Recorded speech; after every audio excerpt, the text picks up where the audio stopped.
El 2 de enero de 2025, a las 7 en punto, la Casa Blanca recibe el mensaje que ningún imperio quiere escuchar. Un documento clasificado, marcado con urgencia máxima, anuncia que el dólar ha perdido un 10,8% de su valor en solo 6 meses. El presidente entiende que no es un simple mal trimestre, es el inicio de una hemorragia imparable. En Beijing, 3 economistas del Banco Popular de China sellan un informe interno. La fase final ha comenzado. El colapso del dólar como eje del sistema financiero mundial ya no es una hipótesis, sino una operación en marcha, silenciosa e irreversible. Bienvenidos a Alerta Global. Ese mediodía, en Wall Street, un operador de divisas observa algo inquietante: yenes y francos suizos huyen a toda velocidad hacia refugios seguros. Intuye que no es un simple ajuste, sino el inicio del peor año desde 1973. A su alrededor, bancos y fondos revisan frenéticamente su exposición a bonos del Tesoro, mientras el gasto federal se desangra. 3 días después, los medios maquillan la crisis con términos técnicos, pero en lugares como Iowa o Missouri el golpe es real: el acero y los medicamentos se encarecen, ahogando a empresas y hospitales. Y así, de forma silenciosa, los cimientos del consumo estadounidense comienzan a resquebrajarse. En Davos, una delegación china observa en silencio y envía un mensaje cifrado a Beijing: en Europa ya se habla abiertamente de diversificar reservas. Al día siguiente, confirman la venta encubierta de más de 1.000 millones en bonos del Tesoro. El goteo continúa. En Shenzhen, un carguero descarga 200 toneladas de oro suizo que pasarán a engrosar las reservas chinas, oficialmente de 2.300 toneladas, pero que podrían ser mucho mayores. En Washington, Trump reúne a su equipo comercial ante mapas de tensiones económicas, mientras le advierten que China ha reducido su deuda estadounidense en más de 30.000 millones en apenas 8 semanas. Las opciones para frenar la sangría son políticamente imposibles en un año electoral. En febrero, la Reserva Federal advierte que los bancos centrales asiáticos han frenado la compra de deuda estadounidense, apostando por oro y divisas regionales. El Tesoro subasta letras a la tasa más alta desde la Gran Recesión. Agricultores en el centro del país ven encarecerse fertilizantes y maquinaria, y fondos soberanos en Oriente Medio venden deuda a 30 años para refugiarse en bonos japoneses. El 9 de marzo, el Banco Central Europeo lanza un programa de infraestructura verde que atrae capital estadounidense, drenando aún más recursos de Silicon Valley hacia Europa. En marzo, una startup solar en Valencia recibe inversión de un ex ejecutivo de Seattle que busca alejarse del dólar antes de una posible crisis. Ese mes, un informe filtrado del Fondo Monetario Internacional advierte que si los intereses de la deuda de Estados Unidos superan el 5%, el costo sería tan alto como el gasto en defensa y en los programas de salud pública más importantes, provocando la mayor caída de su economía en 2 años. En abril, China vende sus últimos bonos del Tesoro y usa esos fondos para comprar oro y financiar proyectos en yuanes, impulsando el precio del metal a niveles récord y atrayendo a inversionistas de todo el mundo. A finales de mes, el New York Times revela que familias ricas obtienen ciudadanías europeas por temor a impuestos de emergencia y controles de capital, mientras Washington evalúa gravar transferencias multimillonarias al extranjero. Japón se convierte en refugio financiero y atrae inversiones masivas desde Estados Unidos, y Luxemburgo triplica la entrada de capitales, más de la mitad provenientes de cuentas estadounidenses. En junio, China concreta su primera transacción petrolera en yuanes respaldados por oro, golpeando al petrodólar.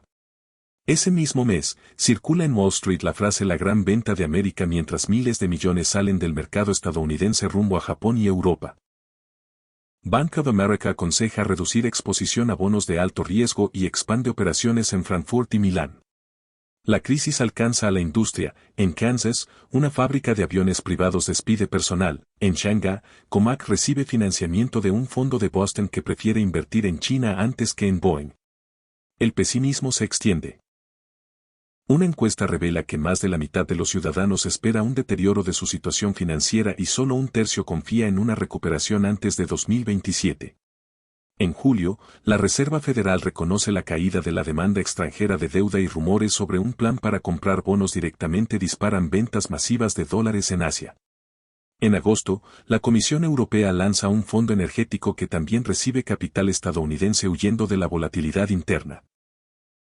El proyecto europeo entusiasma a inversionistas que antes veían al continente como un cementerio de crecimiento, mientras en Texas dos petroleras medianas se declaran en bancarrota por la combinación letal de deuda cara y un crudo deprimido por el dólar débil. Un documento filtrado del Pentágono revela que, si los intereses superan cierto umbral, se recortarían maniobras en el Indo-Pacífico y se suspenderían renovaciones de flota. Los mercados de defensa europeos reaccionan al alza, con Suecia y Finlandia cerrando contratos para modernizar submarinos financiados con eurobonos más baratos que los bonos del Tesoro de Estados Unidos.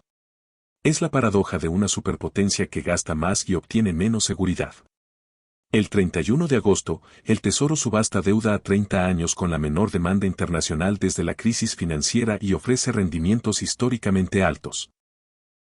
En Nueva York, las acciones bancarias caen y ejecutivos millonarios ven sus firmas vender con pérdidas.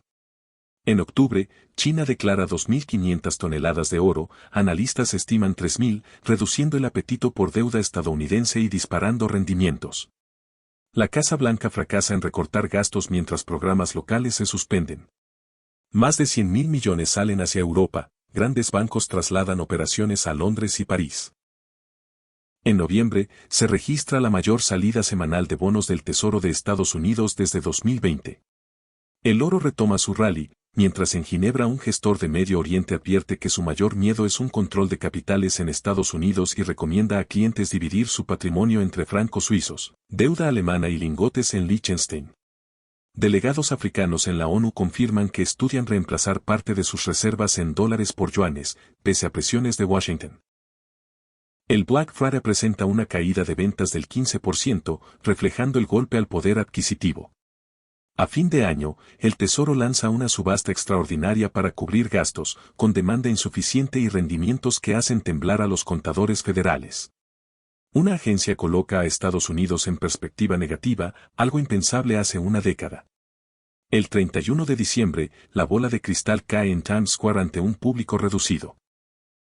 Un periodista resume el año en que el dólar dejó de ser la roca firme del sistema financiero.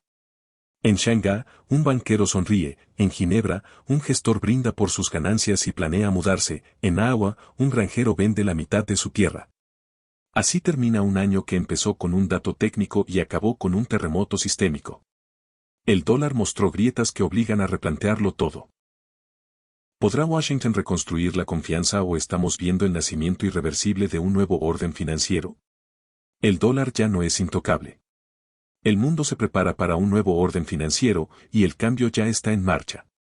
¿Y tú, qué opinas? Déjanos tu opinión en los comentarios y no olvides suscribirte a nuestro canal Alerta Global para que no te pierdas de las noticias más relevantes del momento. Tenemos un video nuevo todos los días. Nos vemos en la próxima.